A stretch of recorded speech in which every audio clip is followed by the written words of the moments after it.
Hi there. Is a cheap stock price really cheap?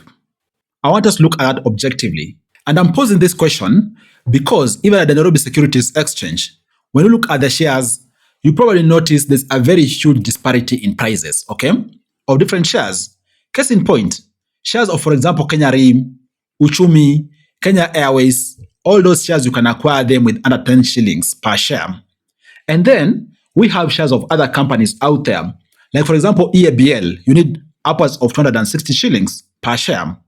Now look at companies like BAT. BAT, you need upwards of 570 shillings per share. Why is there a very huge disparity? And even so, does a cheap share means that particular stock is cheap? And does an expensive share price mean the stock is expensive? Let's look at this objectively. And by the way, even before we dig into this, you need to understand that it is interesting how these share prices are determined. Before a company is listed, the initial public offering, companies typically have a team of advisors, financial experts, okay, who really advise them on the best pricing point for their shares. Then from there, it is the forces of demand and supply at the security exchange which determine whether the price of the share is going up or down, okay? Have that in mind even as we discuss extensively in this video. In case you are new here, my name is Afagza Sifuna. I am a finance expert and qualified accountant, bringing you amazing videos about investing and making money each and every day. If you like this kind of videos, down there is a button called subscribe. Consider subscribing. Click the button for you to subscribe so that you don't miss out on any of my daily uploads. And I will still add it, drop a like on this video. Thank you for subscribing and also liking this video. And having said that, the first thing you need to understand is that a low share price doesn't mean a company is cheap, right?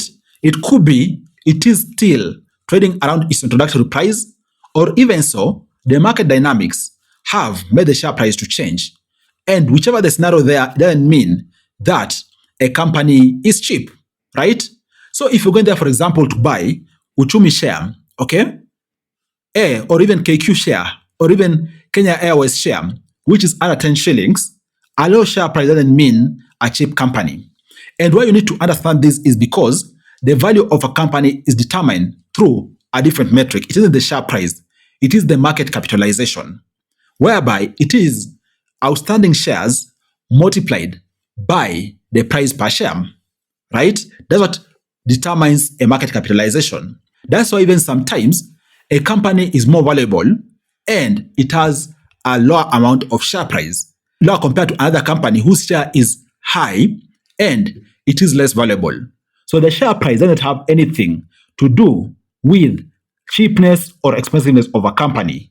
Market cap has something to do with that, okay? And talking about market cap, the second point you need to know is that professionals and seasoned investors look at the market capitalization.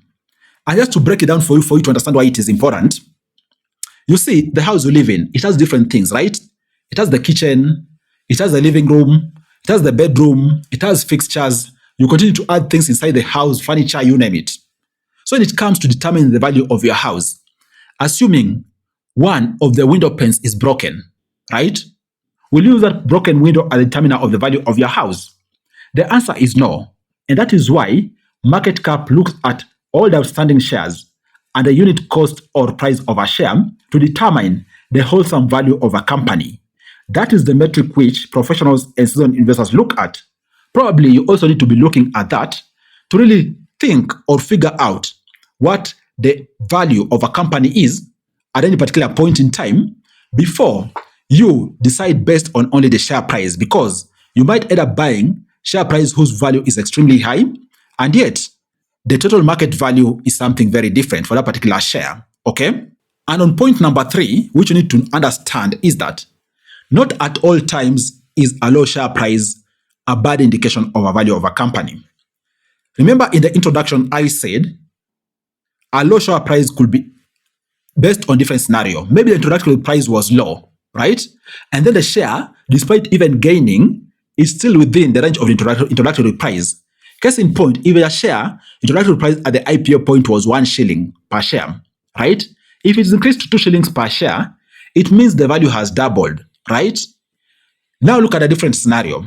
If a company began at 50 shillings per share and right now is trading at 5 shillings per share, that there is a red flag.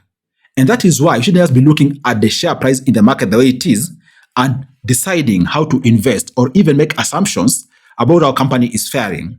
That is why you need to look at the share price, also look at the company market capitalization, and even take some time to understand the historical share price for you to appreciate how a company has been performing. Because the example I've given you, if a company began at 50 shillings per share and then the share has really been corroded to about 5 shillings per share, it is a red flag because it means investors have been losing confidence in that company over time. So you as a budding investor, don't just jump on it saying, I want to purchase it because it is cheap. Look at also how it's been faring on, because instead of you rushing maybe to purchase that share at a small price because you think it's a bargain, maybe you're better off even purchasing a share whose price is over 200 shillings as opposed to buying a share whose price is 5 shillings, yet it has some historical baggage which you need to understand. Okay? Also, you as an investor need to understand that the fourth thing is that higher priced shares can actually offer better value to you. And I'm saying so because using the same example, assuming the price began at 50 shillings, right? Maybe over 10 years ago. Currently, the share price is at over 200 shillings. First and foremost, it is an indication of strong investors' confidence in that particular company. The stock has been increasing in price over time. And also, given the test of time, the time has passed, that higher share price also could be signaling the company is mature, assuming it began at a lower price and began increasing over a number of years, maybe over 10 years.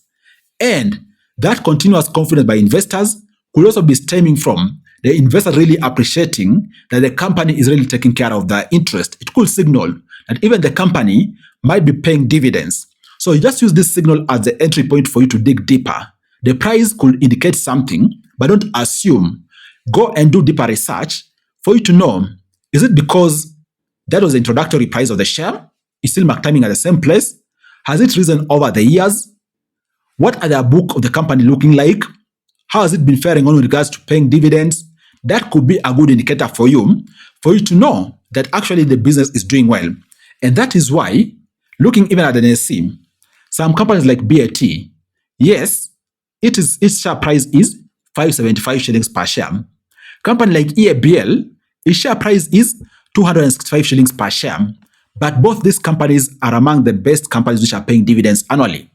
Last year, BAT paying a dividend of somewhere between 14 shillings to 16, somewhere between 14% to 16% dividend yield, depending on the base of your share pricing you are using to do to do the math on that particular yield. EABL had a yield of somewhere between 6% to 8%.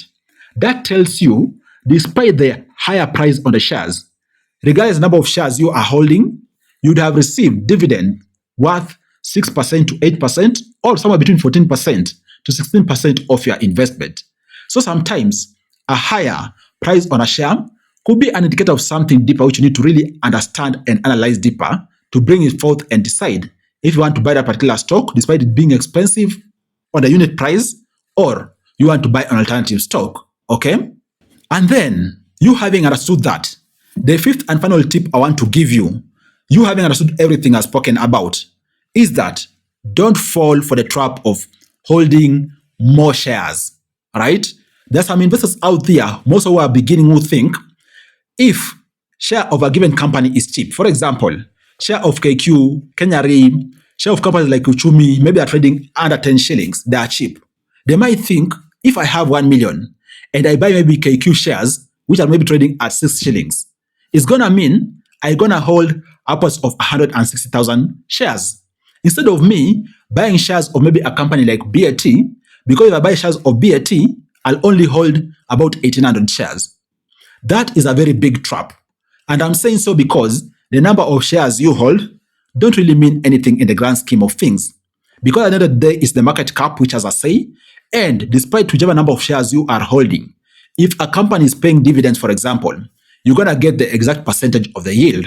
If you are holding 100,000 shares, right, or even 1 million shares, remember the investment which you made was, for example, 1 million shillings. So despite the number of holding, the actual yield or the money change is going to be on the 1 million shillings, not the number of shares you are holding. You can be holding even, for example, over 200,000 shares. What if the company is not paying you any dividend? What if the stock price is continuing to decrease? Still, your initial amount invested is what is going to be hit by whichever percentage changes. So don't fall to the trap of holding more shares just because you want to say, I have 1 million shares, which I hold.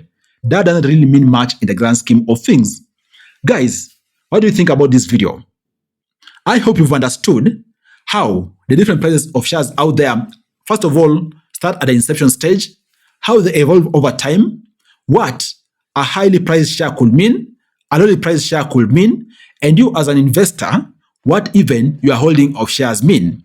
I hope you've understood all these concepts I've discussed with you. In case you find them useful, please don't drop off before subscribing, because I'm going to continue bringing you such amazing videos each and every day. Cheers, guys, and catch up in the next video.